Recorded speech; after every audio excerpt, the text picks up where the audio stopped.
আসসালামু আলাইকুম। আজকের ভিডিওতে আমরা দেখব কিভাবে আপনি গ্রুপ, লেজার অল্টার করবেন, ডিলিট করবেন।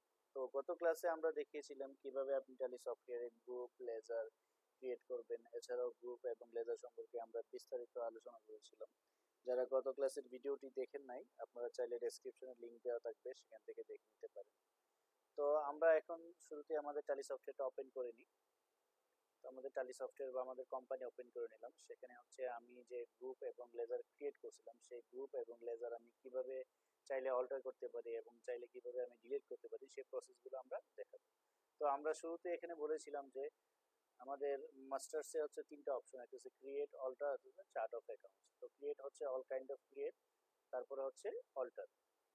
অল্টার হচ্ছে আপনি যা কিছু ক্রিয়েট করছেন সেগুলোকে ডিলিট অথবা মডিফাই করার জন্য বা এডিট করার জন্য আপনি অল্টারে কাজ করবেন। তো আমরা যেহেতু গ্রুপ এবং লেজার যেগুলো আমরা ক্রিয়েট করছিলাম, সেই গ্রুপ এবং লেজারকে অল্টার করব বা মডিফাই করব বা চেঞ্জ করব বা এডিট করব, যাই আমরা বলি, এবং চাইলে আমরা সেই গ্রুপ এবং লেজারকে ডিলিট করতে পারি, সেই প্রসেসগুলো আমরা আজকে দেখবো, সে অল্টার থেকে দেখবো। অল্টার থেকে সে কাজগুলো কিভাবে করা লাগে। শুরুতে আমরা অল্টারে যাওয়ার পরে এন্টার প্রেস করি। এখন শুরুতে হচ্ছে আমরা গ্রুপে যাই, আমরা গ্রুপ নিয়ে কাজ করি। তো গ্রুপে যাওয়ার পরে হচ্ছে আমরা গত ক্লাসে গ্রুপ ক্রিয়েট করছিলাম হচ্ছে অ্যাডমিন এক্সপেন্স, আর একটা গ্রুপ ছিল হচ্ছে সেলিং এক্সপেন্স।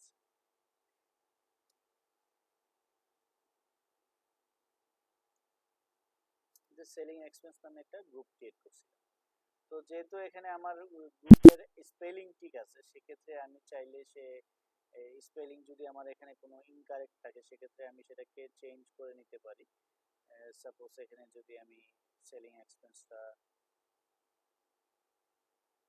কারেকশন করি, যেহেতু এখানে সেলিং এক্সপেন্স ঠিক আছে, সেক্ষেত্রে আমার কারেকশন করার কোনো প্রয়োজন নাই, আমি শুধু একটু চেঞ্জ করে দিচ্ছি। আমি সেটাকে একটু সংক্ষিপ্ত করে দিলাম, আন্ডার ইন্ডিয়ারি এক্সপেন্স, এন্টার করে সেটাকে সেভ করে দিলাম। এখন দেখেন সেটা সেলিং এক্সপেন্স, ফুল এক্সপেন্স নেমটা ফুল স্পেলিং এ ছিল, সেটাকে আমরা এখন শর্ট করে নিয়ে আসছি। চাইলে এইভাবে আমি যে কোনো গ্রুপকে আমি অল্টার করে তার নেম চেঞ্জ করতে পারি, এবং চাইলে সেই গ্রুপটাকে আমি ডিলিটও করতে পারি। ডিলিট করার জন্য সেম প্রসেস, আমি সেই গ্রুপটাকে সিলেক্ট করব। সিলেক্ট করার পরে এখানে আছে আমরা ডে 1 অথবা ডে 2 তে মনে হয় আমরা কিছু শর্টকাট কি বা এখানে কিছু ফাংশন দেখিয়েছিলাম যে কিভাবে আপনি কি কোন কিগুলো দিয়ে কি কি কাজ হয়। তো এখানে হচ্ছে আমরা যদি কোনো গ্রুপ অথবা লেজার বা কোনো বাউচার ডিলিট করতে হয়, সেক্ষেত্রে আমরা একটা ওয়ে দেখিয়েছিলাম বা বলেছিলাম। সেক্ষেত্রে হচ্ছে সেই ওয়েটা হচ্ছে অল্টার প্লাস ডি, যখন প্রেস করবেন তখন সে গ্রুপ অথবা লেজার অথবা সে আইটেম আপনি ডিলিট করতে পারবেন। তো এখানে যেহেতু আমি গ্রুপটা ডিলিট করছি না, এখন অল্টার দিয়ে প্রেস করে সেখানে একটা পপ আপ শো করবে, ইয়েস অর নো। আপনি যদি গ্রুপটা ডিলিট করতে চান, সেক্ষেত্রে এন্টার অথবা ইয়েস প্রেস করলে সেই গ্রুপটা ডিলিট হয়ে যাবে। যেহেতু আমি ডিলিট করছি না, সেক্ষেত্রে আমি স্কেপ দিচ্ছি অথবা নো প্রেস করছি। স্কেপ দিয়ে আমরা গেটের ভ্যালিতে চলে আসলাম। এখন দেখবো হচ্ছে আমরা লেজার। লেজার কিভাবে আপনি অল্টার করবেন, কিভাবে এডিট করবেন, অথবা লেজার কিভাবে ডিলিট করবেন। তো শুরুতে আমরা গেট ট্যালি থেকে অল্টারে যাচ্ছি, যাওয়ার পরে হচ্ছে লেজারে যাচ্ছি। এখানে মনে আমরা বলেছিলাম যে ক্যাশ এবং প্রফিট এন্ড লস, যখনই সফটওয়্যার ইনস্টল করবেন সাথে সাথে দুইটা লেজার অটোমেটিক সফটওয়্যারে অ্যাড থাকবে। মানে এগুলো হচ্ছে সফটওয়্যারে বাই ডিফল্ট সেট করা আছে। আর বাকি লেজারগুলো আমরা নিজেরাই ক্রিয়েট করে নিয়েছিলাম। যেহেতু এখানে হচ্ছে আমার দেখা যাচ্ছে যে আমি সাপ্লায়ার লেজার ক্রিয়েট করেছিলাম, সেটা আমি ইচ্ছা করে স্পেলিংটা এখানে ভুল করেছিলাম যাতে পরবর্তী ক্লাসে আমি দেখাতে পারি।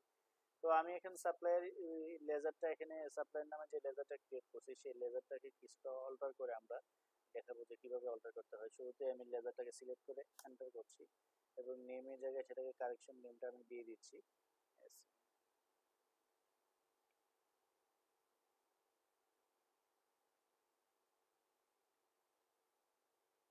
সাপ্লায়ার দিয়ে দিলাম। তারপর হচ্ছে আন্ডার হচ্ছে সানডেক্ট এডিটর, আমরা যত সাপ্লায়ার ক্রিয়েট করব সবগুলো হচ্ছে সানডেক্ট এডিটরের আন্ডারে দিয়ে দিব। এখানে হচ্ছে আমি সাপ্লায়ার 01 দিয়ে দিলাম, সানডে ক্রিয়েটের আন্ডারে দিয়ে দিব, এবং maintain balance bill by bill yes থাকবে। এবং সেই maintain balance bill by bill কেন ইয়েস থাকবে, যখন আমরা ট্রানজ্যাকশনের ক্লাস করব তখন আমরা সেটা দেখে নিব বা বিস্তারিত আলোচনা করব। তো যেহেতু আমি এখানে সাপ্লাই নেমের স্পেলিংটা চেঞ্জ করেছি, সেক্ষেত্রে আমি এন্টার করে একদম লাস্ট ফিল্ডে গিয়ে সেটাকে চেঞ্জ করতে পারি। আমি এখানে সাপ্লায়ার অ্যাড্রেসটা দিয়ে দিলাম।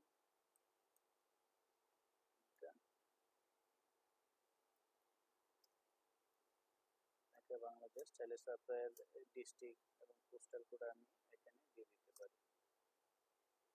এন্টার করে এটাকে সেভ করে দিতে পারি। এখন যদি চাই যে কোনো আমি লেজার ডিলিট করতে চাই, সেক্ষেত্রে আমি কিভাবে ডিলিট করবো? সাপোজ আমি এখানে যে লেজার ক্রিয়েট করছি সেটা হচ্ছে এন্টারটেইনমেন্ট, যদি আমি সেই এন্টারটেইনমেন্ট লেজারটা ডিলিট করতে চাই, সেক্ষেত্রে কিভাবে আমরা ডিলিট করবো? তো ডিলিট করার ওয়েব সেম একই প্রসেস, অল্টারে যাওয়ার পরে সেই লেজারটা আমি সিলেক্ট করবো, সিলেক্ট করার পরে অল্টার প্লাস ডি প্রেস করবো, সেটাকে একটা পপ আপ দেখা দেয় যে আমি সেই লেজারটা ডিলিট করবো কিনা, ইয়েস অর নো। এখানে এন্টার প্রেস করলে লেজারটা ডিলিট হয়ে যাবে, অথবা ওয়াই প্রেস করলে ডিলিট হয়ে যাবে। আপনি যদি এন্ড প্রেস করেন সেক্ষেত্রে ডিলিট হবে না, বা স্কেপ প্রেস করলে সেই লেজারটা ডিলিট হবে না। তো আমরা লেজারটা ডিলিট করলাম না, এখান থেকে আমরা স্কেপ দিয়ে বের হয়ে চলে আসলাম। তো আজকের ক্লাসে আমরা টপিক ছিল যে কিভাবে গ্রুপ এবং লেজার অল্টার করবেন বা ডিলিট করবেন। তো আজকের ক্লাসে যদি কারো কোনো কনফিউশন থাকে সেক্ষেত্রে আমাকে কমেন্ট করে জানাতে পারেন, বা আপনাদের যদি কোনো টপিকের উপর ভিডিও দেখতে চান সেক্ষেত্রে আমাকে কমেন্ট করে জানাতে পারেন, সেই টপিকের উপরে আমি ভিডিওর মাধ্যমে আপনাদের কনফিউশন দূর করতে পারি। তাহলে এই নতুন নতুন আপডেট এবং ভিডিও পেতে অবশ্যই আমার চ্যানেলটি সাবস্ক্রাইব করুন, পাশে থাকা বেল আইকনটি প্রেস করুন। ধন্যবাদ। আসসালামু আলাইকুম।